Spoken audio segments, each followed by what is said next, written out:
ಕಳ್ರು ನಾವಲ್ಲ, ನೀವು ಹಿಡಿಯೋರ್ನ ಹಿಡೀರಿ.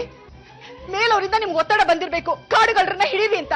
ನಿಮ್ ಕೈಲಿ ಆಗ್ಲಿಲ್ಲ, ಕಿರೀಟ ಸಿಕ್ತು ಅಂತ ಕತೆ ಕಟ್ತಾ ಇದ್ದೀರಾ. ಅವನು ಯಾರೋ ಮೌಲಿ ಬಾಯ್ ಅಂತೆ, ಅವ್ನ ಗುಂಪಿಗೆ ಯಾಕ್ರಿ ಹೋಗಿ ಇವ್ರು ಸೇರ್ಕೊಳ್ತಾರೆ? ಅದಕ್ಕೂ ಇದಕ್ಕೇನ್ ಸಂಬಂಧ? ನಡೀರಿ ಆಚೆ ಇಲ್ಲಿಂದ. ತುಂಬಾ ತಾಳ್ದಿನಿ, ಕಿರೀಟ ಸಿಗುತ್ತೆ ಅನ್ನೋ ಸಂಭ್ರಮದಲ್ಲಿದ್ದೇನೆ. ಬಜಾರಿ ತರ ಆಡಿ ನನ್ನ ತಾಳ್ಮೆನ ಹಾಳು ಮಾಡ್ಬೇಡಿ. ತಾಳ್ಮೆ ಅಂತೆ ದರಿದ್ರ, ನೀನೆಂತ ಕಳ್ಳ ಅಂತ ಗೊತ್ತಿಲ್ವಾ?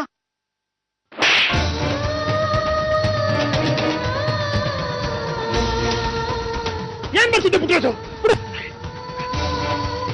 ಕಳ್ಳನ ಹತ್ರ ತಾಳಿ ಕಟ್ಟಿಸ್ಕೊಂಡು ಸೀತಾಮಾತೆ ತರ ಆಡ್ತೀಯ? ಬಾಲಿ ಫಾರೆಸ್ಟ್ ಆಫೀಸ್ಗೆ ಇಂಚಿಂಚು ಡೀಟು ಎವಿಡೆನ್ಸು ಸದಾಶಿವನ ಹೆಜ್ಜೆ ಗುರುತು ಎಲ್ಲ ತೋರಿಸ್ತೀನಿ. ಅಣ್ಣ ಕದ್ದಿರಲ್ಲ ಪುಟ್ಟರಾಜು, ಅವನನ್ನ ಆ ಗ್ಯಾಂಗ್ನವರು ಎಲ್ಲ ತಿಳ್ಕೊಂಡೆ ಹಿಡಿದಿಟ್ಕೊಂಡಿರ್ಬಹುದು. ಪಂಚೆ ಅದಾಗಿದ್ದದೆ ಬಿದ್ರೆ ಮಾನ ಹೋಗಲ್ಲ. ಬೇರೆಯವ್ರು ಎಳೆದ್ರೆ ಬೀಳ್ಬಾರ ಜಾಗಕ್ಕೆ ಬೆಂಕಿ ಬಿದ್ದಂಗಾಗುತ್ತೆ.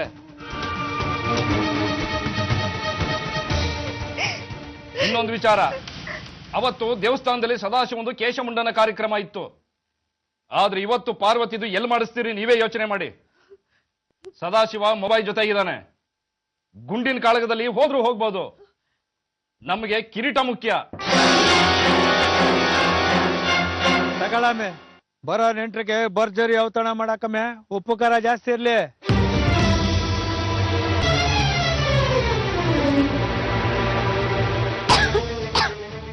ಏನಾಯ್ತು? ಯಾರನ್ನಾದ್ರೂ ಕೇಳಿ, ಪ್ರಾಣಿ ಹಿಂಸೆ ಮಹಾಪಾಪ ಅಂತಾರೆ. ಪುರಾಣದಲ್ಲೂ ಹೇಳಿದೆ. ಒಂದು ಪಾಪ ತಿಂದ್ ಪರಿಹಾರ ಅಂತ ಅದೇ ಪುರಾಣ ಹೇಳದೆ. ನಿಮ್ ಸಮರ್ಥನೆಗೆ ನೀವ್ ಹೇಳ್ಕೋಬಹುದು, ಯಾವ ಪುರಾಣದಲ್ಲೂ ಇಲ್ಲ ಪ್ರಾಣಿ ಹಿಂಸೆ ಮಾಡ್ಬೇಕು ಅಂತ. ನಿನ್ನಲ್ಲಿರೋಕ್ಕಿಂತ ದೊಡ್ಡ ಪಾಪನೇ ಇಲ್ಲ ಅಂತ ಅನ್ನಿಸ್ತೈತೆ. ನನ್ನಲ್ಲೇನಿದೆ ಮದ? ನಾನ್ ನಿಮ್ಗಳ್ ತಪ್ಪು ಹೇಳ್ತಿದ್ದೀನಿ ಅಷ್ಟೇ. ಧರ್ಮ ಪಾಪೆ ಹೋಗಿದ್ರೆ ಆ ಜಗನ್ಮಾತೆಗೆ ರಕ್ಕಸನ್ನ ಕೊಲ್ಲಕ್ ಆಗ್ತಿತ್ತ? ಕೊಲ್ಲೋದು ಪಾಪ ಅಲ್ವಾ? ಅಧರ್ಮಿಗಳನ್ನ ಕೊಲ್ಲೋದು ಪಾಪ ಅಲ್ವೇ ಅಲ್ಲ. ಇಂಥ ಅವರು ಇಂಥ ಕಡೆ ಹುಟ್ಟಬೇಕು. 4 ವರ್ಗಗಳು ಪ್ರಕೃತಿ ಸೃಷ್ಟಿ ಇರ್ಬೋದು, ಎಲ್ಲರೂ ಒಪ್ಪೋ ತತ್ವನ ಗೌರವಿಸ್ಬೇಕಲ್ವಾ? ಹೌದು, ಪ್ರಾಣಿಗಳು ಓದ್ ಜನ್ಮದ ಕರ್ಮನ ಕಳೀತಿದೀವಿ.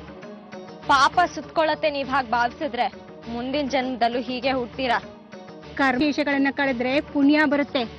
ಪುಣ್ಯವಂತರ ಮನೆ ಹುಟ್ಟಿ ಪುಣ್ಯ ಗಳಿಸಿ ಸಾತ್ವಿಕವಾಗೇ ಇದ್ದು ಹಿಂಸೆನೂ ಮಾಡ್ದೆ ನೀನ್ ಯಾಕೆ ಹಿಂಗಲಿದ್ದಿ?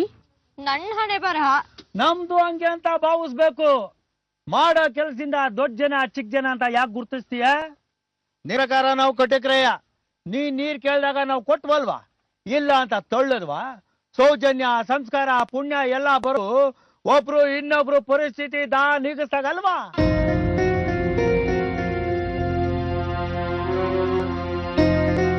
ನೀರಿಲ್ಲ ಅಂತ ನಾನು ನಿನ್ನ ಕಳಿಸಿದಿದ್ರೆ ಪಾಪ ಆಗಿರೋದು, ನಿನಗೆ ದಾಹಕ್ಕೆ ಸಂಕಟ ಆಗಿರೋದು.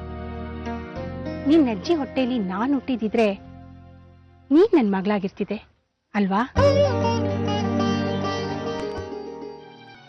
ಕ್ಷಮಿಸಿ, ನಂದೇ ತಪ್ಪು, ಕ್ಷಮಿಸಿ. ತಪ್ಪು ನನ್ನದೇನಿಲ್ಲಮ್ಮ. ನಿನ್ನಲ್ಲಿ ತುಂಬಿರೋ ಸಂಸಾರ ಸಭ್ಯ ಕುಟುಂಬ ಮದ ಹಾಗೆ ಮಾತಾಡಿಸ್ತು. ಮುಂದಿನ ಪ್ರಯಾಣ ಹಗುರ. ಇನ್ನು ಒಂದು ಹಳ್ಳ ದಾಟಬೇಕು, ತದನಂತರವೇ ಶೃಂಗಗಿರಿ. ನೀನು ಅನ್ಕೊಂಡಿದ್ದು ನಿನ್ನನ್ನ ಸಮೀಪಿಸ್ಲಿ.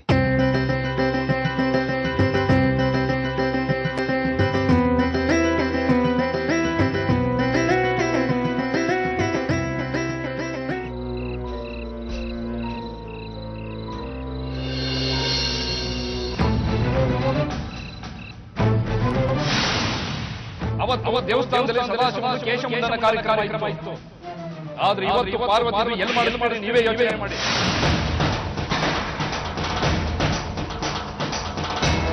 ಅಕ್ಕೆ, ಅಕ್ಕೆ